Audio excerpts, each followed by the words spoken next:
नमस्ते, आप देख रहे हैं द ललन टॉप। मैं हूं प्रशांत। खबर पर चलने से पहले आपको यह बता दूं कि हमारे संपादक और टीम सौरभ द्विवेदी के साथ उत्तर प्रदेश में हैं, जानने कि क्या हाल है यूपी। आप लाइव आएंगे, आपसे मुखातिब होंगे, लेकिन सिर्फ ललन टॉप यूपी चैनल पर। तो देर किस बात की, फटाफट सब्सक्राइब करिए, लिंक आपको डिस्क्रिप्शन बॉक्स में मिलेगा। अब बढ़ते हैं खबर की तरफ। खबर है उत्तर प्रदेश की 28 अगस्त 2021। यूपी से बीजेपी के सांसद वरुण गांधी ने हरियाणा का एक वीडियो ट्विटर पर पोस्ट किया। इसमें एक अधिकारी पुलिस वालों को आदेश देता नजर आ रहा है कि इधर जो आए उसका सिर फूटा होना चाहिए। इस वीडियो के सोशल मीडिया पर वायरल होने के बाद कई सवाल उठे। मिसाल के तौर पर, अपने ही देश के नागरिकों के खिलाफ ऐसा आदेश कोई कैसे दे सकता है? कुछ लोगों ने लॉजिक दिया कि कानून व्यवस्था संभालने के लिए सख्ती तो दिखानी पड़ती है, तो कुछ ने कहा कि क्या भीड़ को सिर्फ फोड़कर काबू किया जा सकता है? यह भी पूछा गया कि पुलिस और प्रशासन के पास कोई और सिस्टम होता है या अधिकारी जब चाहें किसी का भी सर फोड़ सकते हैं? आइए इन सवालों को लेकर कुछ चर्चा करते हैं। भारत के संविधान में दिए गए मूल अधिकारों में विरोध करने का अधिकार भी शामिल है। यह अधिकार संविधान के अनुच्छेद 19(1) के तहत दिया गया है।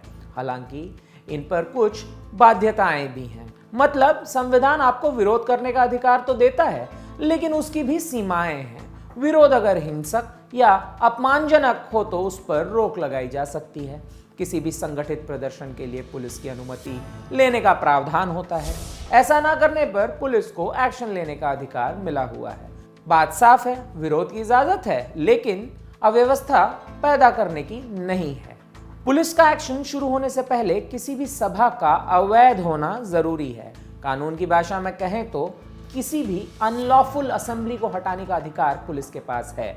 अनलॉफुल असेंबली की परिभाषा इंडियन पीनल कोड यानी कि आईपीसी के सेक्शन 141 में बताई गई है। इसके अनुसार अनलॉफुल असेंबली का मतलब है 5 या अधिक व्यक्तियों की एक सभा जिसका सामान्य उद्देश्य आपराधिक बल के इस्तेमाल से केंद्र या राज्य को डराना, किसी भी कानून या कानूनी प्रक्रिया को लागू करने का विरोध करना, आपराधिक हरकत करना, किसी संपत्ति पर कब्जा प्राप्त करना या किसी व्यक्ति को इससे वंचित करना, किसी व्यक्ति को आपराधिक बल से कुछ ऐसा करने के लिए मजबूर करना जो करना उसके कानूनी बाध्यता नहीं है। अगर ये तय हो जाता है कि कोई भी सभा अनलॉफुल असेंबली की कैटेगरी में आती है तो उस पर एक्शन लेने का पुलिस का अधिकार सीआरपीसी यानी कोड फॉर क्रिमिनल प्रोसीजर में दिया गया है। यह अधिकार पुलिस को सीआरपीसी की धारा 129 और 30 के तहत मिला हुआ है। लेकिन यह अधिकार भी ऐसे नहीं है कि पुलिस जिस तरह से चाहे भीड़ पर बल प्रयोग करे। नियमों के तहत पुलिस को भीड़ से निपटने का अधिकार उसे लठियाने का नहीं, बल्कि हालात देखकर एक्शन लेने का निर्देश है। इस अधिकार पर कोर्ट ने भी कई फैसले दिए हैं। ऐसा एक महत्वपूर्ण फैसला पंजाब और हरियाणा हाई कोर्ट ने करण सिंह बनाम हरदयाल सिंह मामले में साल 1969 में दिया था। इसमें कोर्ट ने 3 शर्तें तय की थी, जिन्हें पूरा करने के बाद ही कोई मजिस्ट्रेट भीड़ को तितर बितर करने के लिए बल प्रयोग का अधिकार दे सकता है। ये 3 शर्तें हैं: अवैध रूप से जमा हुई 5 या 5 से अधिक लोगों की भीड़ का उद्देश्य हिंसा करना या शांति भंग करना हो, एक एग्जीक्यूटिव मैजिस्ट्रेट को जमा हुई भीड़ को तितर बितर होने का आदेश देना चाहिए।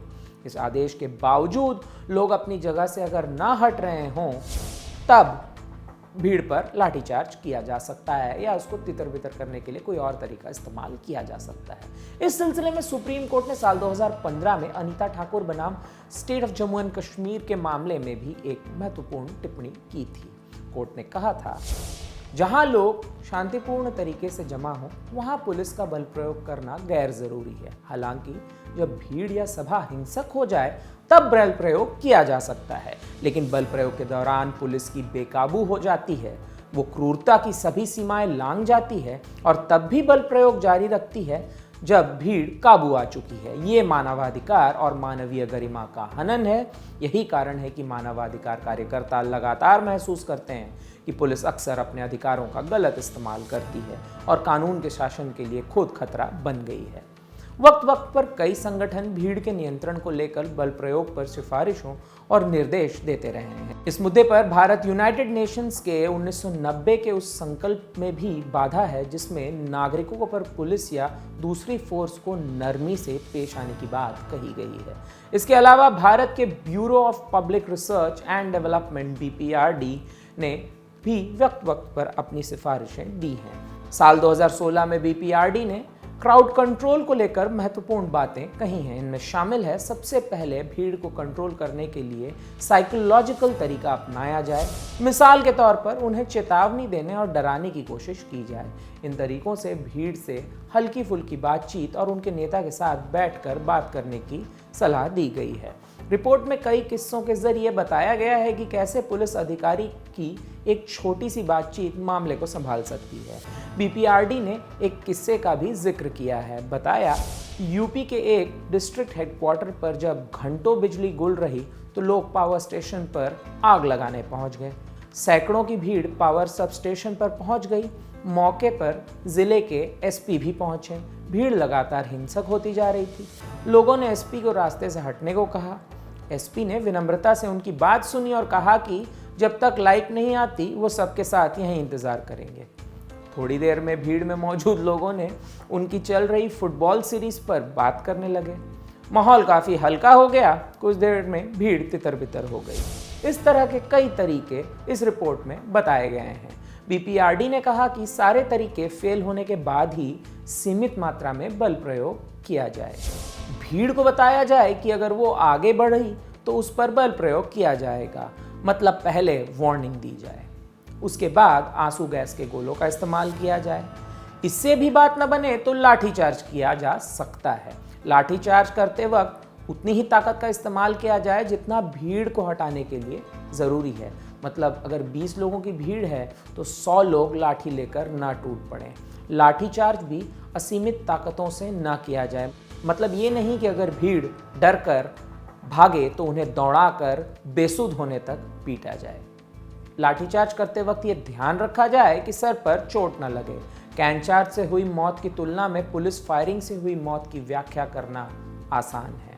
बता दें कि BPRD एक सरकारी रिसर्च संगठन है जो पुलिसिंग से जुड़े मसलों पर रिसर्च करता है और गृह मंत्रालय को रिपोर्ट देता है। क्राउड कंट्रोल पर इस हैंडबुक में भीड़ को काबू करने के लिए विस्तृत रणनीति कई उदाहरणों के साथ दी गई है। इसके अलावा हमने एक्सपर्ट राय जानने की भी कोशिश की। यूपी के पूर्व DGP प्रकाश सिंह ललन टॉप से बातचीत में कहते हैं, पुलिस को लाठी के लिए बनाई गई ड्रिल का सही तरह से पालन करना चाहिए। हमें लाठी के जरिए भीड़ को तितर बितर करने के लिए एक खास परफॉर्मेंस में आगे बढ़ने की ट्रेनिंग दी जाती है। इससे पुलिस वालों को बिना किसी खतरे के भीड़ को पीछे धकेलने में मदद मिलती है।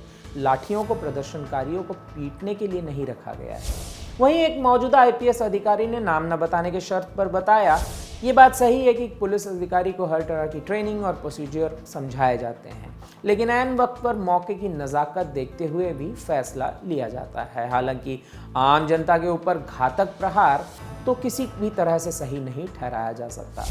बहरहाल हरियाणा के जिस मजिस्ट्रेट का सिर फोड़ने वाली बात का वीडियो वायरल हुआ है, उन्हें हरियाणा के CM मनोहर लाल खट्टर ने राहत दे दी है। CM ने कहा कि अधिकारी की मंशा सही थी, बस उनके शब्द का चयन गलत हो गया। हालांकि जानकारों का मानना है कि अंग्रेज सिस्टम के हिसाब से काम करने वाली पुलिस में मूलभूत सुधार के बाद भी इस तरह की घटनाओं से राहत की उम्मीद लगाई जा सकती है। आप देख रहे थे द ललन टॉप। ये खबर लिखी थी हमारे साथी अमित मिश्रा ने। मैं हूं प्रशांत मुखर्जी। बने रहिएगा हमारे साथ। शुक्रिया।